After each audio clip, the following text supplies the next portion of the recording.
Right after World War II, Studebaker was the first company to offer an all-new post-war design that wasn't facelifted from dies used before the war. First by far with a post-war car. Designed by the studio of Raymond Loewy and signed off by Studebaker's chief of design, Virgil Exner.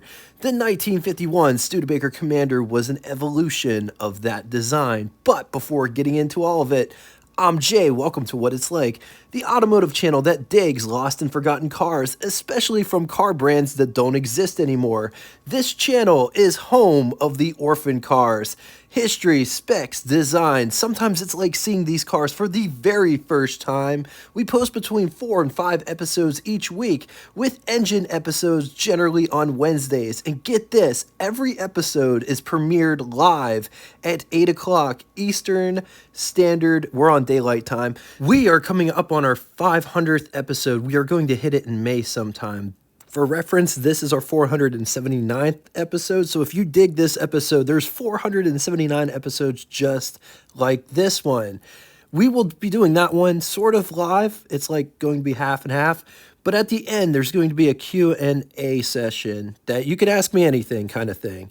Just wanted to let you know that. Also, spring is finally here. If you have a cool car in your personal collection and you would like to see it featured on this channel in mini documentary format, shoot me a message at what_its_like@yahoo.com if interested. 1951 Studebaker model lineup was broken down into. But before getting into all of that, Studebaker was the first company to offer an all-new post-war design in 1947. Designed by the studio of Raymond Loewy, who was an industrial designer. He and his studio designed Coca-Cola dispensaries, the Lucky Strike cigarette package, streamlined Pennsylvania steam locomotives, as well as the famous GG1 electric locomotive for the Pennsylvania Railway. It's worth mentioning Raymond Loewy gets all of the credit for the Starlight Coupe as well as the 47 redesign of the Commander and Champion series, but Virgil Exner worked at Studebaker as a designer and made final adjustments to the design before finalizing the design.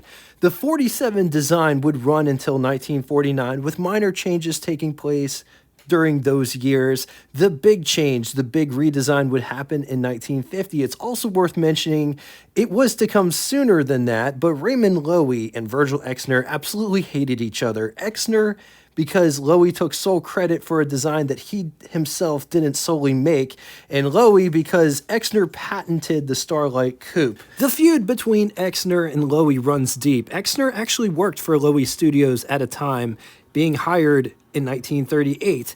He reworked some of Loewy's designs in secret, but when some of those Exner designs went public, Loewy was absolutely furious. Instead of Raymond Loewy taking Virgil Exner under his wing, he kind of got all egotistic and said, "You're out of here," and just fired him in 1944. Studebaker would scoop up Virgil Exner directly after the whole Loewy debacle just to let him go at Studebaker because Loewy's name had a whole lot more weight than Virgil Exner's name.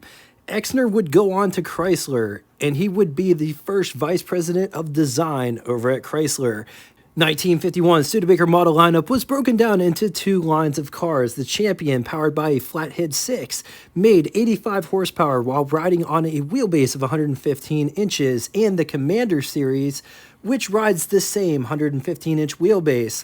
Land Cruiser was part of the Commander series, and it was only available in 4-door sedan, but it rode a longer 119-inch wheelbase. Studebaker would offer the Commander from 1927 through 1942. World War II happened, which all automotive production was halted for war production, and picked back up in 47 through 66. Studebaker would use the Studebaker bullet nose style for 2 years, 1950 and 1951. Fun fact, there are 2 bullet nose cars. The other one was the 1949 Ford. Commander could be had as a 2-door sedan, 4-door sedan, convertible, and Starlight Coupe. Commander was also offered in 3 trim levels: Deluxe, Regal, State. Convertible was only offered in State trim. The biggest news to come out of Studebaker in 1951 was the release of their very own overhead valve V8 at 232.6 cubic inch displacement. Despite its rather small cubic inch displacement size, the Studebaker V8 puts out 120 horsepower, which is 18 horsepower more than the flathead. If you want to know more about this engine, we covered it in the Studebaker V8 engine episode. 1951 was more or less a carryover design that started in 1950, so let's compare 1949 Commander on top versus the 51 on the bottom, starting in the front. What is very interesting is everything north or in front of the windshield, which is a single piece windshield by the way, is completely different. Bumpers, hood ornaments, fender markers, all of it completely different. After being acquainted with both cars, it's amazing. The 49 looks and feels so much smaller in person despite being the same size. Going to a split grille, bullet nose, headlights with the running lights in the same bezel on the 51, whereas it's not like that on the 49.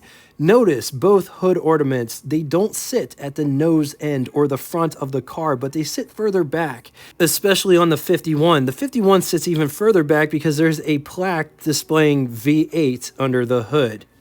The fenders are also different, rounder openings on the 49 versus more of a trapezoid shape on the 51. Both are flared, both have that footwell vent. Moving to the side profile, windshield and vent windows are the same. Door handles look very similar.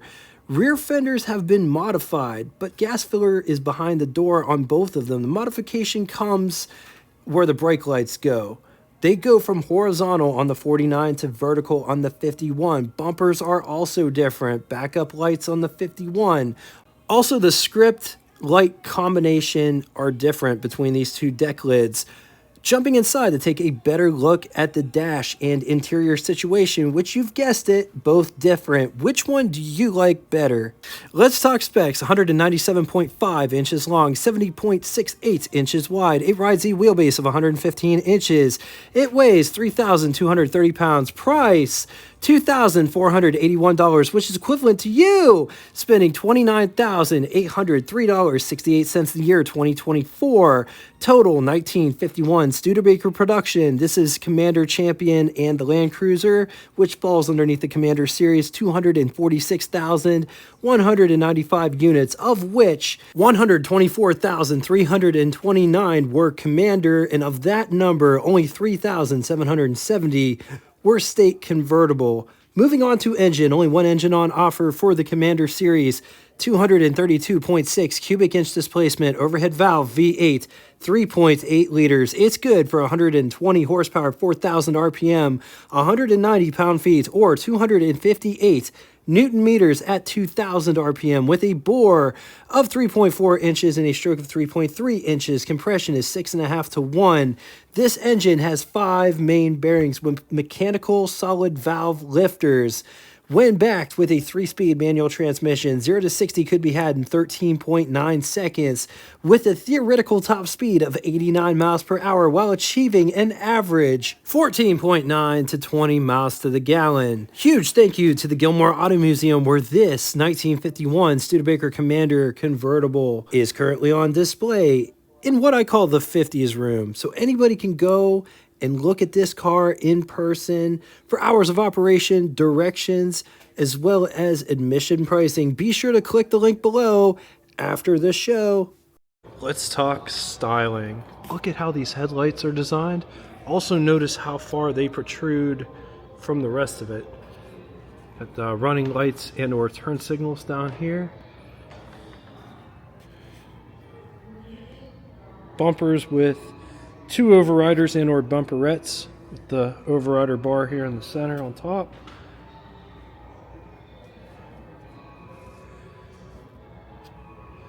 There's a lot going on with this design. How this has this apron that comes across here to cover how the bumpers connect to the car.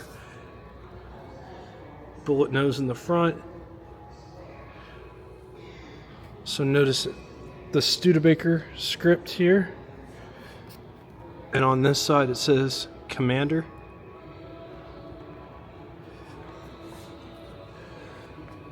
V8 nice and proud here. The hood ornament.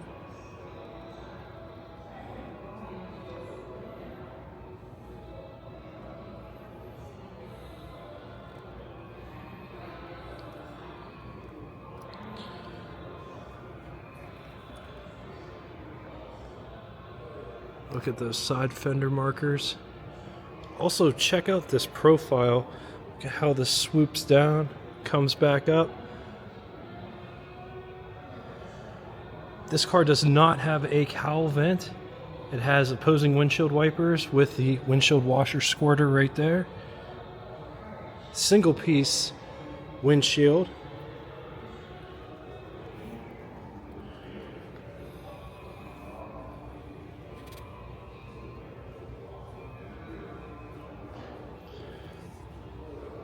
The fenders do flare, as well as there's a footwell vent here, as well as V8 badging. This car does have rocker molding. Has this gravel guard here. Notice the rear fender bulges out in the back. Gas filler is on the driver's side.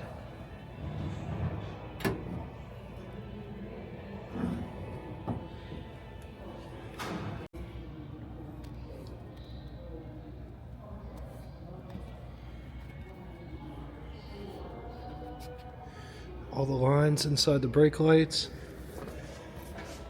Bumpers in the rear kind of mimic the front bumpers with the two overriders and or bumperettes. The bumper overrider bars connect back into the bumper. Backup lights.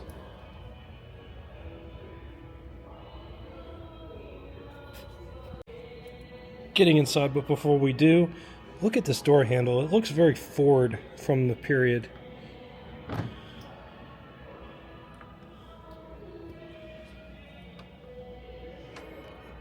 Door feels very solid, and it's curved. Feels like a vinyl on the door panel itself. Door handle as well as armrest. Armrest as well as door handle to pull the door shut. Window crank for the big window. Door handle to get out. This car has vent windows. Coming down inside the pedal box down here. Footwell vent. High beam switch. Brake pedal. Gas pedal. Just take a look at this interior.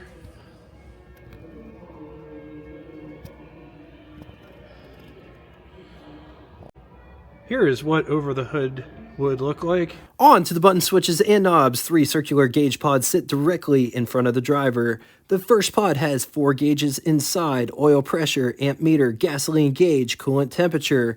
The middle one houses the speedometer with odometer at the top, and the last gauge pod has the clock, air vent, hood release, overdrive, handbrake, headlights, key, radio. Drive modes read: park, neutral, drive, low, reverse. Here's what first person over the hood would look like. Up above, there are sun visors. Here's my hand for reference.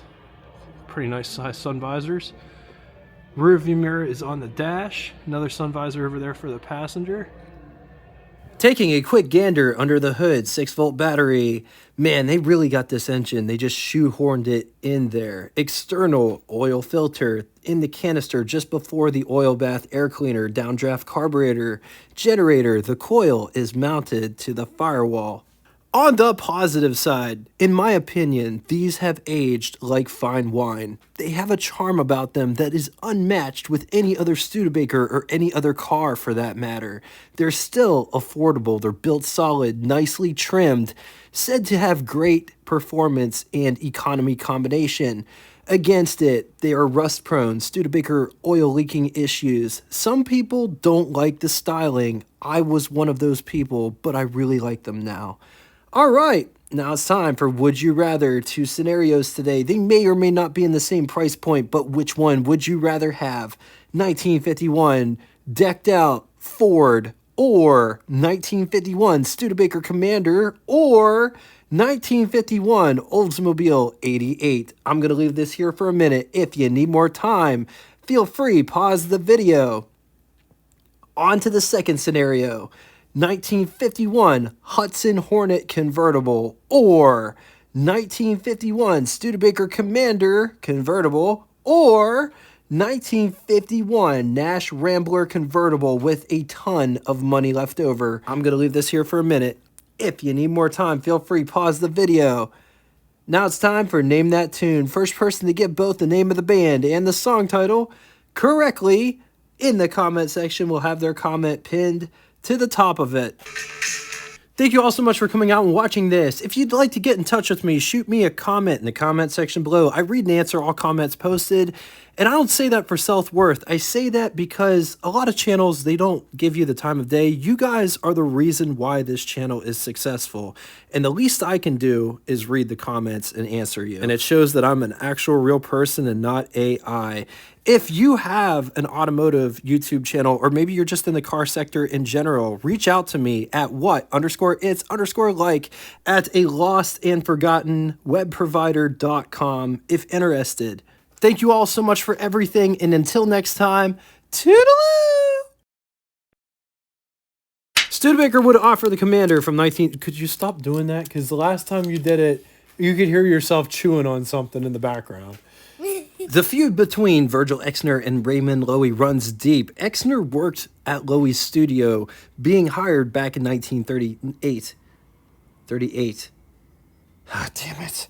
Fun fact, there was even a time where Exner worked for General Motors under Harley Earl, and he designed Pontiac cars. Both would draw inspiration from the Lockheed P-38 Lightning in the late 40s, early 50s, spawning the Tailfin War. Anyway, right after World War II, Studebaker was one of the first companies to offer all-new post-war design, not including Kaiser or Crosley. Those companies came after World War II. Studebaker was before World War II. We're talking about all the companies that came before, that were in business before the war, because they're going to get called out in the comment section for sure that you didn't make that a point.